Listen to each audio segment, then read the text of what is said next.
I've seen the quality of the food just go down and down and down year after year after year, all for the name of profit. We really need to get back to the way that we used to grow 100 years ago. I've done almost every diet under the sun, being in restaurants the last 25 years. I was a vegan for 7 months. I've done the carnivore diet. A lot of Bitcoiners have moved to the carnivore diet because a lot of what I just went over, they recognize. They recognize that the agricultural and food system is broken, and that we're being fed junk, and we're being fed junk because it's cheap to do, because the money's broken. And it all goes back to fixing the money. Healthcare in America is the number one growing, it's not AI in America. The number one growing industry in America is healthcare. I think there's a bigger thing at play to kind of keep people docile. You fluoridate the water, you feed them junk food, and people don't question things as much. I think you will see groceries and gas priced in Bitcoin before I die.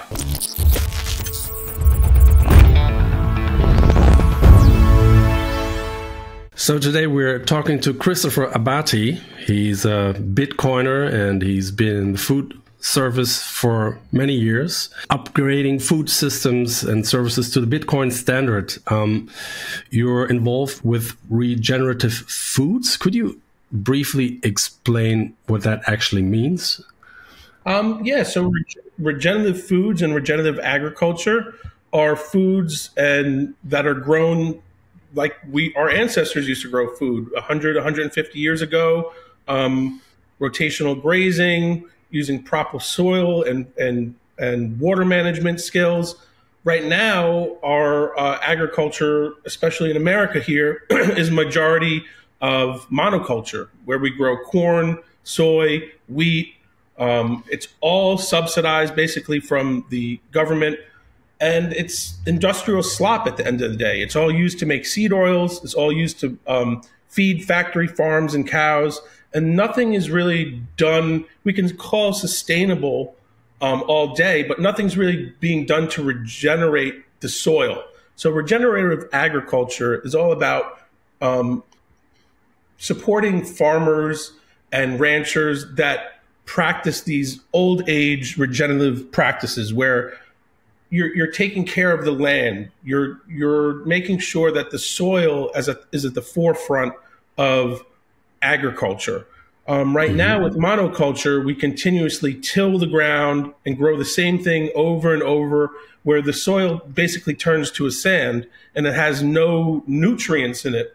And if you're growing plants in nutrient-free soil, where it's basically sand, none of those nutrients are making it to the vegetable. If you look at a vegetable or a tomato from 30, 40 years ago compared to today, it had a lot higher nutrient density compared to today because of the soil that it's being grown in. So we've gotten away from the traditional agricultural practices, all because of money. And it all goes back to money at the end of the day. I've been in restaurants for 25 years. In 2017, I got into Bitcoin, fell down the rabbit hole, read the Bitcoin standard, read the fiat standard, eventually read the fiat food, which is a whole, series of books by Saifuddin and Matthew Lysick, I believe, did fiat food. And it really exposed the agricultural industry, being in cahoots with not only the governments, but as well as big pharma, all to keep it look like the inflation numbers are down and to be able to provide food to the masses in a cheap way. And it really has destroyed the health of America and the rest of the world. If you look at America's disease and cancer rates and everything, it's all linked to what we're putting in our bodies and what we're eating.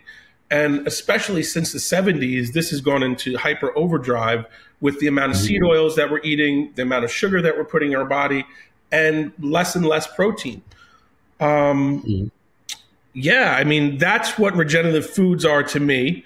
And being in restaurants for over 25 years with everything from Shake Shack to Ritz-Carlton and steakhouses to vegan restaurants, I've seen the quality of the food just go down and down and down year after year after year, all for the name of profit.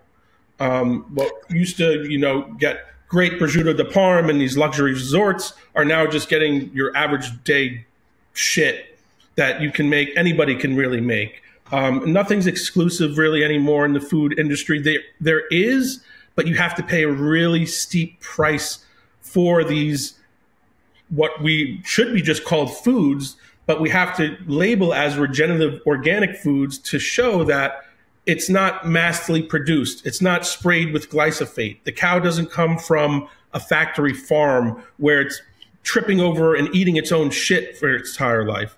We really need to get back to the way that we used to grow 100 years ago, and that's called agriculture. But to specify it for people that don't know the difference, I like to use the word regenerative agriculture, and that's been what a lot of people have been using to go back to the way that we used to grow, where our soil is nutrient dense and the vegetables that are grown in it are nutrient dense. And the cows that graze on those lands are nutrient dense, eating a proper diet of grass and not being fed corn and soy and things that are outside of its natural diet, just to fatten it up and to make it taste better. And really, for me, we met on LinkedIn. I'm trying to just get the word out there, starting to write articles and posts about what regenerative agriculture is, getting people interested in it. And eventually I've had you reach out. I've had a lot of people reach out that are all interested in how they can kind of integrate Bitcoin into this regenerative agriculture movement. Regenerative agriculture is a very decentralized system because it's a lot of small farmers doing their own thing. It's not centralized like our agricultural systems are now. It's hard to get people together when you have such a decentralized system of small farms. So by me putting these posts out there on LinkedIn, my mission and what I'm trying to accomplish is getting like-minded people together in the same room from both Bitcoin and regenerative agriculture, top thought leaders, to be able to see how we can use Bitcoin to help these farmers. A lot of these farmers don't have the funds. They don't have the means to be able to grow their operations to a point where it can sustain what the factory farming does currently, and the monoculture that is done in a way to feed the masses. To switch over to regenerative agriculture worldwide, it could be done, but it's going to take a lot of proper land management to be able to do it. Where are they going to graze? Where are we going to be raising food? What's the best way to preserve the soil? How are we going to get the water there? How are we going to route the water? All of these questions, I don't know the answers to it, but I want to get the people in the same room to start having those conversations to fix the food, just like we're fixing the money with Bitcoin. I think Bitcoin can help fix the food. If we can get these regenerative agriculture or these regenerative farmers and ranchers the funds they need, set them up with a Bitcoin treasury, perhaps get them taking Bitcoin payments in some way, peer-to-peer online through an online marketplace, being able to perhaps mine Bitcoin with the biogas from their waste on their land. I see that some people are doing that, not mining Bitcoin, but there are a lot of farmers taking the waste and using the biogas to run their operations, and they actually have leftover energy that they're giving its surrounding town. It's great that they're giving it to surrounding town, but with that leftover energy, you could be mining Bitcoin. And then with that Bitcoin that you're stacking, borrowing against it to help grow your business and help grow the agriculture business that you're trying to do. So by me making these posts on LinkedIn, what I'm trying to do is just bring these like-minded people together. Yeah, amazing. Very interesting. I mean, it's probably also about removing intermediaries, right? Finding relationship to the farmers around and not having all these parties in between trying to make a profit out of it. And I think the degrading in quality, like with money, you call it inflation, and with quality decrease, it's skimpflation, as far as I know. And apparently it's been happening for quite a while. What I'm also interested, I mean, it's organic food is quite a buzzword as well, right? Yeah. So it's kind of mainstream. Organic is great, but is there a big difference between regenerative foods and organic foods? Well, if you take away the certifications, which in my personal opinion can be bullshit, and sometimes because sometimes you can just pay for that seal. All regenerative agriculture is organic.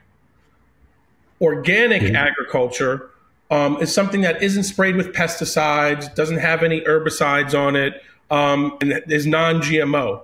It doesn't mean that it's not grown in a monocultural way. You can have organic lettuces and have fields and fields and fields of organic lettuces that doesn't have that's growing in basically sand. As long as that sand or that soil isn't being sprayed with pesticides and herbicides, and that the lettuce is coming from a seed that's non-GMO, you can call it organic if you want to, but it's still not, and it can be done sustainably too, which is all great. And organic and sustainable, it's much better than spraying with glyphosate and just, tilling your dirt over and over and over again until it's almost nutrient void. But organic is like regenerative is the next step above organic. Now you're actually regenerating the planet. You're giving back to the soil. You're not only taking from the earth, you're giving back more than you took by having the livestock graze on the lands and have their manure nourish the soil and rotate the crops that you're growing. Again, I'm not a farmer. When I was a kid, I've gone to farms, and this is how the local farms would do things. These small farm practices that help keep the integrity of the soil and the livestock and the foods that they're raising, and not industrializing it to where it's a product, but it's actual food and a medicine for people. And then farmers that treat their farm like that, and have love, just like when a chef cooks food and puts love into it, you feel it, compared to eating a bag of Dorito chips that you get at the store. Same thing with food or vegetables that are grown with love from a farmer. You're going to feel that organic, nutrient-dense food is going to taste better that's grown in that soil than a tomato that you're getting massively produced in a monoculture or agriculture type of way, where you're basically growing it in sand. So organic is great. I try to buy organic and vegetables as much as possible. I do an animal-based diet, so I am eating mostly meat. I try to eat mostly grass-fed meat, regenerative meat when possible. But it's hard. It's definitely hard, especially when you go out to restaurants and things like that. But you do your best, and you try. And I have 2 kids. I try to teach them protein first, whole vegetables, organic fruits, all whole. When you start getting into that processed stuff, that's when you start getting foggy, groggy. Our bodies just aren't meant to eat that. And for me, I've done almost every diet under the sun, being in restaurants the last 25 years. I was a vegan for 7 months. I've done the carnivore diet. And for me, doing an animal-based diet with primarily protein is 80% to 90% of what I'm eating, red meat, whether that be steaks or beef or eggs, bacon, and whole vegetables, fermented vegetables as well, and fruits and whole fruits. I think that's the best way to go for a diet, because for me, I've done all the diets, and that's when I feel best, is when I'm eating a close to a carnivore diet like you had done. So you tried it all out. So you've been vegan, and then you went straight to carnivore, or no. Years later, I went to carnivore, straight carnivore diet. So to me, it sounds like in a regenerative agriculture, animals play a vital role in. Yes. Is that correct? If so, why? Well, obviously, number one thing would be their manure. And them grazing on the land helps kick up the dirt naturally, and the natural microbes that reside on the cow and the livestock and all the other. It's not just cows, it's the livestock, it's the squirrels, it's all the things the birds, everything that would naturally be there, that's not there anymore because we stripped it all away. So when you put hedges in between certain lines and you make it more of a natural, biodiverse atmosphere or environment, you're going to have a much better outcome with the food, and you're giving back to the earth. You're basically blending into the natural environment that's there. Yes, as humans, we're manipulating it, but we're manipulating it in a way where it benefits the earth rather than taking away from the earth, if that makes sense. Yeah. So would that mean if we, I mean, I understand their argument, but if we would all be vegans or vegetarians, that it's not really as sustainable, or? No. Well, for me, vegans and well, it would be for growing. If we want to just grow, so there's a difference between being a vegan and being a whole food vegan that only eats organic. You can be a vegan and eat cupcakes and vegan shit all day, or you could be a healthy whole food vegan that only eats organic foods that are cooked whole or raw. But for the human body, at least for me, in my experiences, people will say differently. I feel best when I eat a animal-based diet. If I eat a diet that's filled with processed junk and mostly carbs and vegetables, I don't feel good. I have headaches, I have trouble sleeping, I'm bloated all the time, I'm very gassy. When I eat a animal-based diet, all of that is minimal or goes away completely. Especially when I do full carnivore. If you do full carnivore for 30 days, you feel like a different person almost, especially if you're doing it just meat, eggs, bacon, butter, Dr. Ken Berry's method, the BBBE, beef, butter, bacon, and eggs. If you eat that for a month, you feel like a completely different person.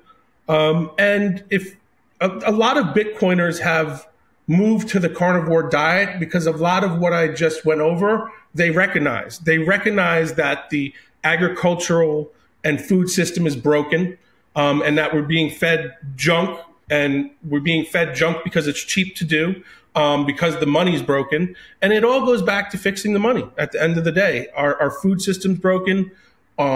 We have a disease epidemic, so we have big pharma being able to come in and profit off of all the big disease. I mean, healthcare in America is the number one growing. It's not AI in America. The number one growing industry in America is healthcare, which is nuts.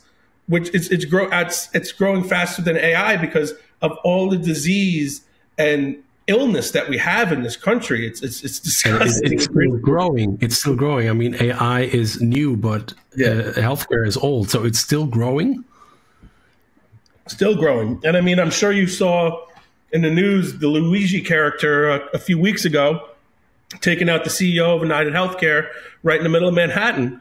It just shows where we are as a society with these systems. They're broken. They're completely broken. And if we can't see that as a society, and we are, and people are starting to wake up. But again, it all goes back to the money. It all goes back to the money. We have big pharma and these issues between big agriculture, big pharma, and government colluding, not colluding, but as George Carlin, a famous comedian, used to say, it's in their best interest to do so. They may not be colluding with one another intentionally, but since it's in their best interest, they're going to do it, whatever's in their best interest. It's not necessarily collusion, but since it works out for them and that works out for them, there is some collusion, especially when you look at some of the scientific papers that the government funds.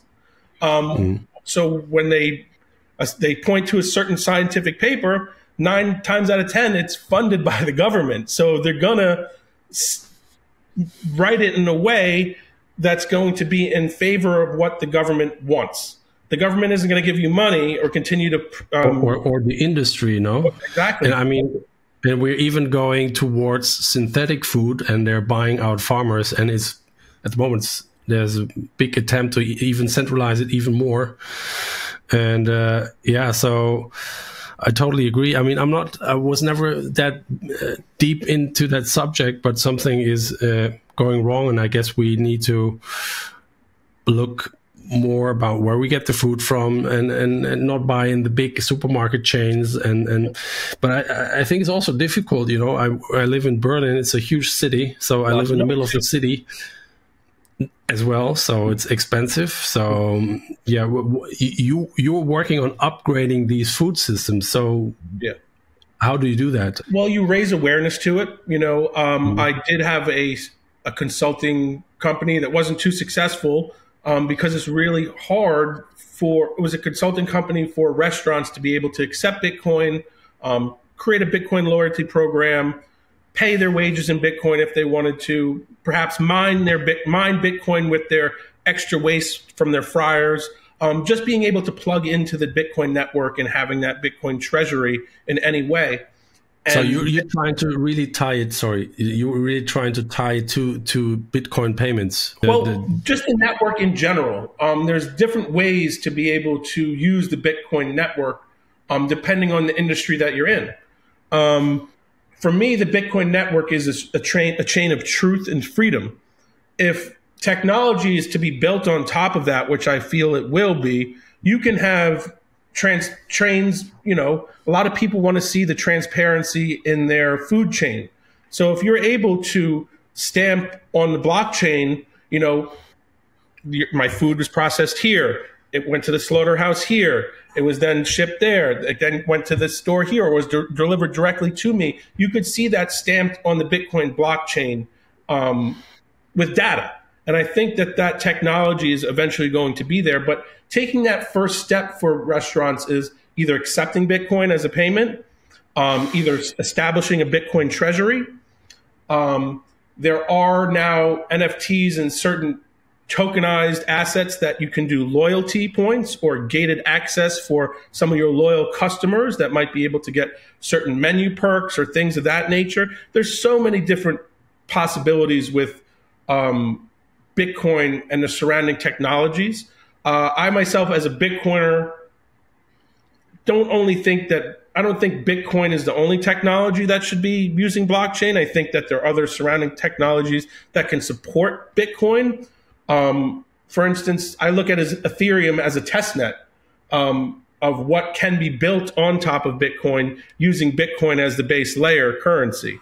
A lot of those things can exist on top of Bitcoin, and they are being built out, as we see with Bitcoin ordinals and runes and things of that nature. I haven't gotten too deep into that, but the technology is there and it's being built. Also being able to mine Bitcoin. A lot of restaurants have waste. A lot of that waste, especially the fryer waste, can be used to be turned into biodiesel to mine Bitcoin. So you're taking your waste, and instead of selling it or paying somebody to cart it away, you can now turn that into Bitcoin. So there's a lot of different ways that people can. Are there any practical examples where you can already see that, where they're using fryer waste to mine Bitcoin? I haven't seen it on a mass scale, but I have seen people in South America taking fryer oil from restaurants, bring it to their home, putting it into a digester, turning it into biogas, powering their miner with that, and mining Bitcoin. It's a very basic operation. I did see something on LinkedIn. Brains is using that same thing as well. They're taking the biogas and they're heating their livestock. So they're mining Bitcoin with the biogas. The heat is heating their livestock in the barn in the winter months. And you can also use it to dry out herbs. I know some places were using it to dry out marijuana plants. A lot of other places are building greenhouses around it where they can grow food from the mining. That's done right at the farm. So it is being done, and it's starting to be done. Where I see it mostly being done is over by you in Germany and Europe. Some of it in Africa, in South Africa as well. I'm not seeing too much of it here in America. There's a lot of mining going on here in America, but they're not combining it with agriculture and using the greenhouses and warming the livestock or drying out the marijuana or you just, having that circular economy of the energy and the waste energy from agriculture and or food services as well. So for me, I'm not seeing a lot of Bitcoiners talk too much about it, especially the hospitality and restaurants and agriculture.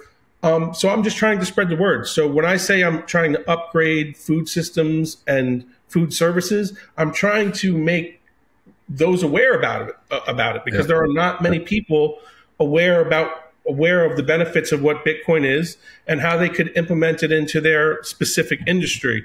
And having 25 years of restaurant industry and hospitality, I feel that I can speak the language to some of these people in terms of how they can adopt it into, whether it be a restaurant or a farmer adopting that into their regenerative, adopting Bitcoin and regenerative agriculture to create a better product.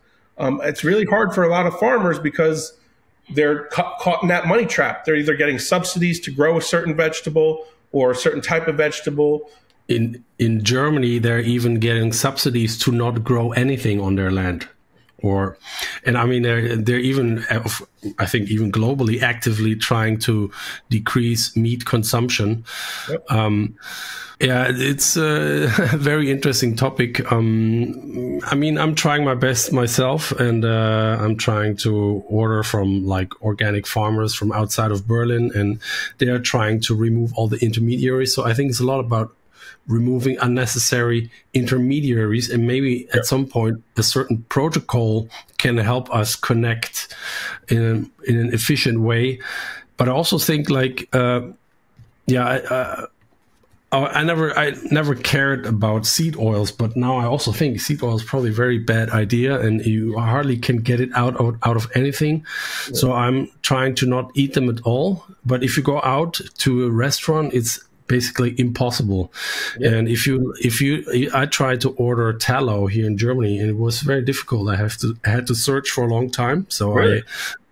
Ghee was no problem. You can basically find it in almost every supermarket.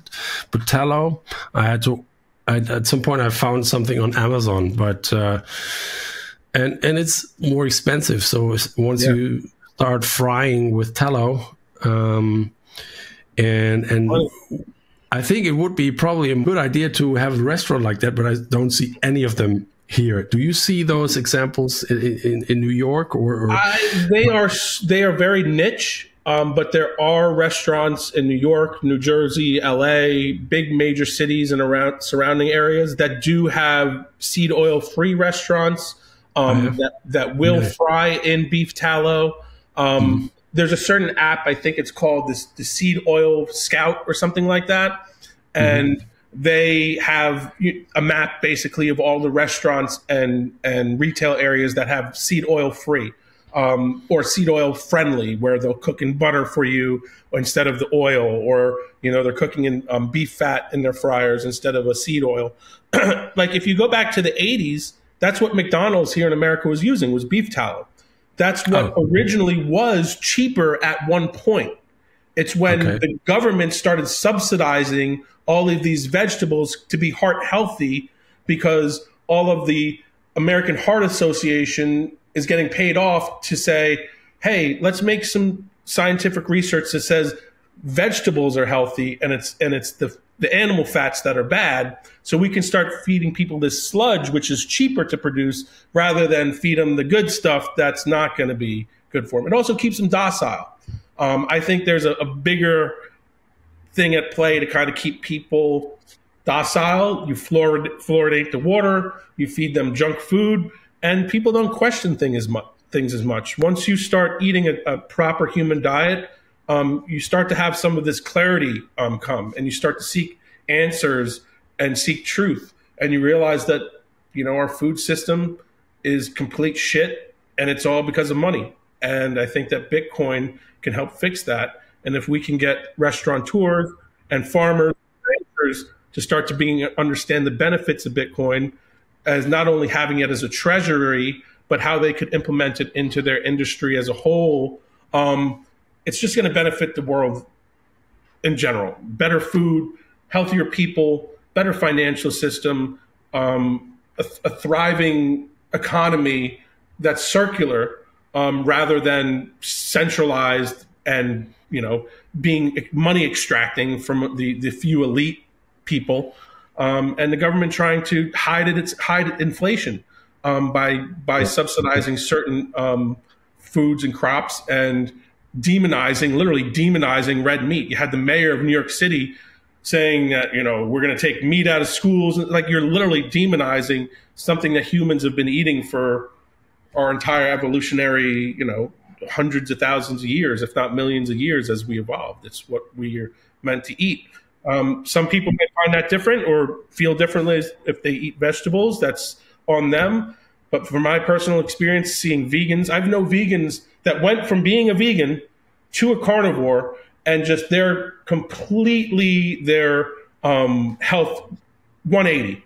Went from pale skin, sunken in eyes, hair falling out, no libido, no energy, to thriving, to being a Bitcoiner, to having purpose again in life, to, really like being full of life again, not being able to sleep, not having any pains. And it really does fix the body. I really do think it does. I've felt it personally. So that's why I'm so passionate about trying to bring this to people, is I've seen what it can do. A lot of Bitcoiners out there that are carnivores that see that as well. I think if we can match those people up with the people that are top leaders in regenerative agriculture, I think that there's a lot of progress that could be made if we get some of these people in the same room. And again, that's why I'm, making these posts and trying to just get the word out there in general, to have these conversations with you, so more and more people can understand about the synergy between Bitcoin and regenerative agriculture, and ultimately food service and hospitality, because that's the end of the road. Unless it's in your fridge, you're going out to a restaurant nine times out of 10 to eat. Not 9 times out of 10, but a lot of people go out to restaurants to eat. And it's where a lot of technology takes off. Like I was talking about Uber and DoorDash, the first credit card was the diner's card in restaurants. So restaurants had the first payment technology. So if you think about where payment technology should be used, I think that restaurants where people spend a lot of money, I think that Bitcoin, or having those rails or that magic app that people can pay in Bitcoin or stable coins or whatever they want, is gonna evolve in restaurants and evolve in food service, because that's where a lot of transactions go on. People eat 3 times a day. You know what I mean? Whether that's a grocery store or a restaurant, that transaction, you're buying food 3 times a day, or you're buying food for the week and you're spending a bunch of money, or you're going out several times a week to a restaurant. And that's where a lot of your transactions are going, and a lot of your money is going in mini transactions. And that's where I see the Bitcoin eventually becoming, the global currency. Like, people do not think it's going to be the exchange currency or a medium of exchange. I tend to disagree. I do think 10, 20, 30 years from now, once people realize that it is the pristine asset, I think it will become the exchange currency. I think you will see groceries and gas priced in Bitcoin before I die. I'm 40 years old. By the time I'm 60 or 70, I think I'll be able to pull into a gas station or whatever energy station it is at that time, and be paying in Bitcoin and buying my grass-fed beef in Bitcoin, priced in Bitcoin, because eventually people gravitate towards the better money. And that's why we gravitated towards gold, millennia ago, like all those hundreds of years ago in the medieval times, where, even before the medieval times, it was always gold. And people always said it was a consensus. Gold is gold, and this is what we're going to use to trade. And I think eventually, when people realize that Bitcoin is the best money, you're going to use it for everyday transactions, because the technology stacks will be built on top of it by that point. There'll be layer 2s, layer 3s, layer 4s. That's how the internet works. That's how all technology works. You can't expect the base layer to be able to do everything. There's other technologies that are built on top of it that are going to allow that to happen. Yeah, Yeah. I mean, I see the same thing, and I think first, probably most people first have to understand it's a store of value, and I'm afraid the nation states are now kind of ahead of the normal individual, and I guess this year 25 is going to be a very special year, and things actually happen far quicker than I actually thought. So, like Me too. nation state adoption, like if Trump says he's going to do a strategic Bitcoin reserve in a couple of days, couple of weeks, then I guess other states will join in, and then things can happen very quickly. Yeah. I just wanted to go back once again to the diet, because like I have not a big clue, and I always ate whatever I wanted to, and then a couple of months ago I tried the carnivore diet for the first time. But I mean, there are vegans, there are even like athletes who are who are vegan. So I'm not even sure if there's like this perfect diet for everyone, or if it's even deeply connected with your belief system. And so To be honest with you, I don't know, but that's what works for me. That's what I've seen work for lots of people. Being in the carnivore community when I started it a few years ago, I want to say about 2.5 years ago, I kind of started doing like the full carnivore thing. I remember I worked in an organic vegan restaurant too. I've never seen a carnivore go vegan and say it's better, but I've seen hundreds of vegans become carnivores and say that their health has gotten better. So really, for me, it's the proof is in the numbers from what my personal experiences. If you feel best eating plants and you are fine eating plants all the time and you're healthy and you're a body, more props to you. Then do what you feel best eating. But I've never met a vegan that went carnivore and didn't feel better. I mean, I'm sorry, I've met a lot of vegans that became carnivores and felt a lot better, but I've never met a carnivore that went vegan and then felt better being a vegan rather than a full carnivore. Because it's different. Like, again, I was like you, I was a chef, culinary, restaurants my entire life. I'd eat anything. I was eating butter, sugar. I was very overweight at a few years ago. I'd put anything in my body. And what I found out that like all that is mostly plants is what's causing the most harm to me, at least. There are people that are vegans that claim to thrive on a vegan diet, but long term, I don't think it's the right diet for you. Do I think a full 100% carnivore diet, no vegetables at all, like 100%? That's not for me either, especially being a chef and being exposed to so many foods over the years. But you can make carnivore 90%, add some spices, add some fermented foods, some avocados, some whole fruit. I don't think is a bad thing, or honey or maple syrup. Honey and maple syrup, great. That's all I use because I don't use any sugars anymore. So if I'm going to have anything sweet or sweeten my Greek yogurt or put some, honey on my strawberries or something, I'll do that. But you won't catch me getting any processed sugars. I try to stay away from any type of flour at all. Really? I So don't no bread? No bread?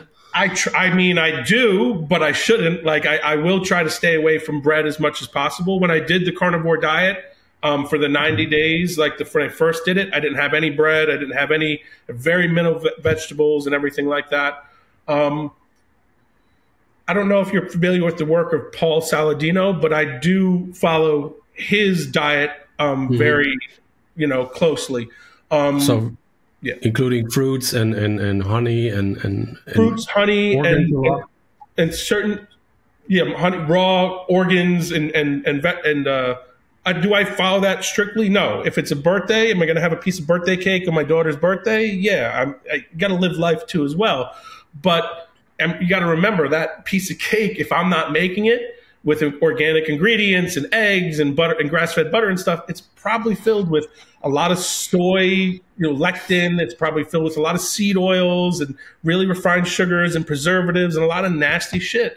And I try to minimize that as much as possible, but I also live a life Yeah. as well. You know what I mean? I am a chef at heart.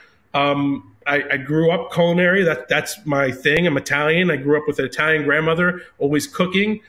And do I cheat every once in a while? Of course, I'm a human being. But if I can eat 90% or 95% of my diet in a natural whole food way, that's where I feel best. These past 2 weeks, I went off the rails with the holidays, and I feel it. I feel it. I have headaches. I'm having trouble sleeping a little bit now. A little bit of like negative thoughts creep in. It's weird that how your food can kind of dictate how you feel. Because, starting yesterday, I'm like, January is World Carnivore Month. So for January, I'm going to do strict carnivore. And yesterday and today, I've eaten nothing but steak and eggs. And it's only been a day, and I feel a little bit better. And I know a week from now, I'll feel great. And I know 30 days from now, I'll feel amazing because I've done it before. And it's kind of like a cleanse at the beginning of the year to get back to this is how you should be eating, as close to this as possible. It's okay to cheat every once in a while, but you can't fall off the wagon for too long, because then my headaches come back. Then my sleep apnea comes back. Then all of a sudden I'm having negative thoughts here and there. Your depression kicks in, or your back. So you fix your sleep apnea? Sorry to ask. Yes, sleep apnea went away when I do a carnivore diet. So when I'm eating a mostly carnivore diet, I find that my wife is like, you don't snore as much and you sleep on your back. When I'm not on a carnivore diet or eating bad, I've found that I'll sleep more on my side and I'll start to snore more. Or I'll stop breathing in the middle of the night. My wife will have to hit me sometimes. And it goes away. And I sleep better and more peacefully. And I have a sleep app. It's called 8 Sleep. It's a cover that goes on your bed, and it measures your heart rate variability. It measures like how you sleep, when you wake up at night, how much you're in REM sleep, how much you're in deep sleep. And I can tell you, when my diet is a mostly carnivore diet, I have a deep sleep. I only need 6 or 7 hours of sleep, and I hit my REM sleep numbers and I hit my deep sleep numbers. When I'm off the carnivore diet and I'm eating cakes and I'm cheating and I'm having pizza here and there, like I did the last few months or last few weeks, let's say, my sleep app, my score is going from a 95 to 100 to a 75 to a 65, because I'm not getting that quality sleep that I normally would get. So for me, it's not about, if a plant-based diet works for you, go ahead. But for me, I've seen so much evidence out there that a animal-based diet or a carnivore diet is better for humans than I have the other way around, that it makes me believe that it's a proper human diet, because I've also done it myself and I also feel it. So there are people out there that thrive on vegan diets, but I've seen 20, 30-year-old vegans. They're not thriving. They're not. Like, there might be some bodybuilders that are in their 20s and 30s that have been on a vegan diet for 4 or 5 years that are kind of thriving, but long-term thriving vegans, they're compared to people that have animal-based diets. I just don't see a lot of them. I'm sure they're out there, but for me, I see a lot more people thriving on an animal-based diet than I do on a plant-based diet where you're doing strictly plants. Well, your cheating reminds me actually that in the past, I always ate everything, and I hated people that really needed to know what's all in the food and what is this, and I hated those people. I never wanted to be like them. Yeah, and exactly, and it really irritated me, because I thought you just try everything, and it's also a social thing, right? And now I catch myself being more and more complicated. What's inside, and is it really healthy? And I should avoid this and this and this. And basically, if you're really honest, probably 80% of what you find in the supermarket you shouldn't eat. You're so right. My rule is anything with a nutritional label on it, you shouldn't eat. It needs to be a whole food. It needs, when you go in the grocery market, you should be shopping around the perimeter. You should be getting whole foods, whole fruits, maybe some honey, maybe some maple syrup, and then meats, eggs, cream, butter, cheeses, things of that nature, all around the perimeter of the grocery shop. That's the best way to shop. You kind of want to avoid the middle aisles that have all the processed junk. And for it to become like a social thing, we probably takes a while, and probably need some. It's going to be really hard for America because sugar is a drug. Sugar, wheat, food, the seed oils. People are addicted to them. I was addicted to them. I still kind of am addicted to them, and I try to use it. And I look at it like a drug now. I've worked in culinary my entire life. I've taken more nutritional classes than a doctor takes because of my culinary background. So I understand the effects that food have on you. And I've seen it. I've seen it on my own self. I used to eat cream, butter, and sugar all day. I used to have a bad eating schedule. I would eat at 12 o'clock at night after the shift, whether I was a restaurant manager or working on the line or when I worked at Shake Shack. I used to eat Shake Shack almost every fucking day for like over a year. That was so bad. Imagine eating fries and seed oils and seed oil buns and all this like lettuce and tomatoes sprayed with glyphosate. It wasn't the beef that was bad. It was all the other stuff that you're consuming with it that makes it bad. So I agree. It's really hard. It's really hard to break those people. But that's why I think if you go to the root of it, where the food is being grown and the farmers that are growing that food, and you can kind of fix how they're growing the food and how the food is being produced. That's how it's going to happen. Like if you look at organic food in the last 20 years, if you looked at, there wasn't no USDA organic and organic certifications 20 years ago or 25 years ago, let's say. That's only within the last 25 years that people have started to demand that. If we can start having people demand regenerative agriculture, then it's going to force governments to start subsidizing regenerative farmers and start focusing on giving money to these farmers to do things the right way. And I think even the subsidizing, I think even the subsidizing itself is a problem, which probably, I think subsidizes create problem. I recently had an interview with another woman, and she also said it hinders. It's not gonna. You need a free market, and Bitcoin basically would avoid that. And but I do wonder if it's really possible to actually expand such regenerative agriculture so we can feed everyone on this planet, or do you think that's possible to scale that up? I do. I think if we take a approach to it, so I don't know how RFK and MAHA, this whole Make America Healthy Again movement that's going on here, but if some of the things that they say they're going to do, they start actually doing, I think it's on the right path. Because because right now people are just not aware of it. People don't know the dangers of seed oils. People don't know the dangers of these dyes that they're eating every day in their foods. A lot of people are aware of it.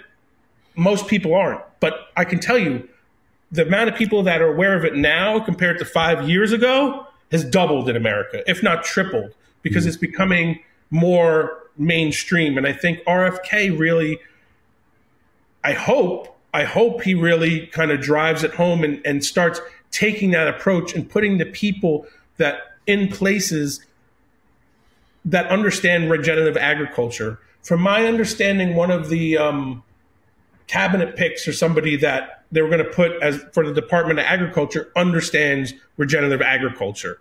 So I think putting these people into place, it's not going to happen overnight, but I think if we can start getting the conversation going, just like how, people know organic now is better for you than regular food. I think 20 years from now, people will know regenerative foods are better for them than regular foods. Is it going to be a premium like organic foods?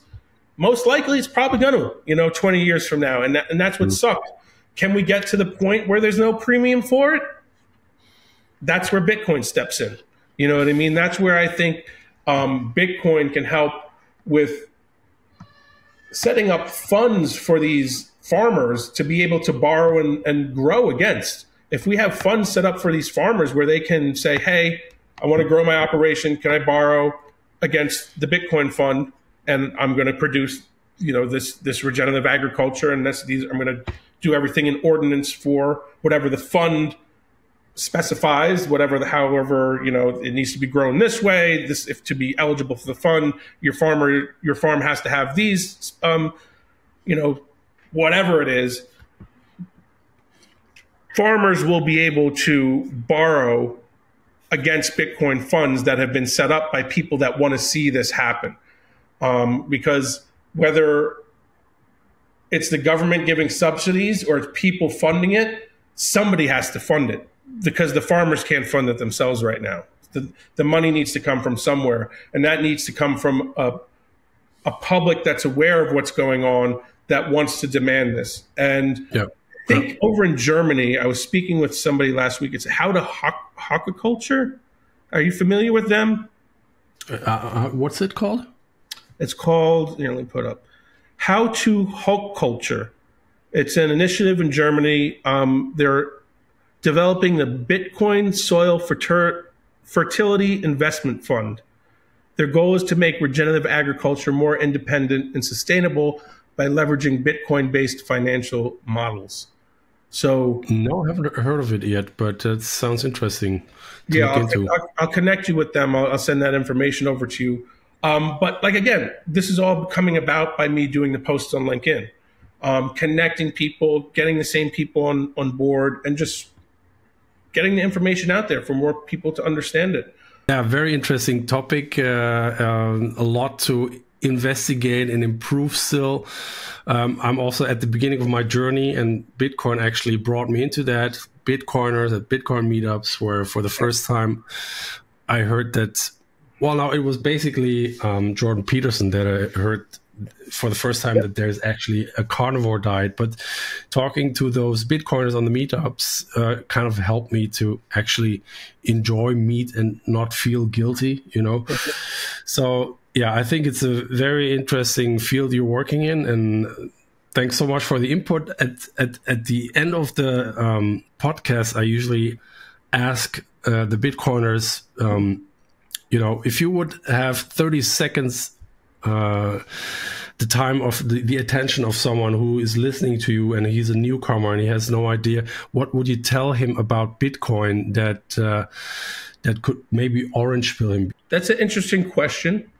The reason it's interesting and it's difficult for me to answer, because depending on the person, my 30-second orange pill would be different. Of course. Yeah. Depending on their knowledge of economics, depending on where they are in the world. If they are an elite American, a completely different conversation than somebody that's in South Africa. But if I were to talk to my mother, I was able to convince her to put a majority of her savings, her retirement savings, into Bitcoin when everything collapsed in 2020, and that really worked out great for her. What I told her was, I said, it's a modern day savings account for millennials. That's really what it is. If you look at it at the end of the day, it's a modern day savings account for a millennial. That's most people who I'm talking to in that age bracket. I'm 40 years old. And eventually, there's that famous meme with Neo and from the Matrix, it says, Neo, what happens when I want to sell my Bitcoin? Well, when you want to sell it, you won't have to, meaning that it's going to be accepted everywhere by that point, So I think that's when I talk to people, I just tell them it's a millennial saving account. I'm like, look at what a 401k returns are and look at what Bitcoin returns are going to be. Where do you want to park your money? And most of my friends understand it by telling them that way. But again, it would be different for a different person. If I'm talking to somebody, a Wall Street guy, or I'm talking to, somebody that's in Africa, it's going to be a different conversation of what benefits for them. Absolutely. Yeah, totally. I agree. Yeah. Interesting times ahead. 2025, I think, is very, very bullish, very interesting. We may get to nation state adoption. I think we're very close to it. Yep. And experiencing all that on a good diet is even better. So thanks so much for your input. That was really interesting. Thank you. I appreciate your time. And hopefully, we got people who are listening to this, and we'll get the good word flowing. And what I would recommend, if anybody was interested in this topic, is read Fiat, the Fiat Standard, which is the follow-up to the Bitcoin Standard. And after that, read Fiat Food, because those two books, Fiat Standard and Fiat Food, really expose how broken our food system is. And it really opens your eyes to even just adopting a carnivore diet or an animal-based diet, because you realize how broken the system is by reading those two books. I highly recommend it. All right. Great. Yeah. Thanks so much. Thank you.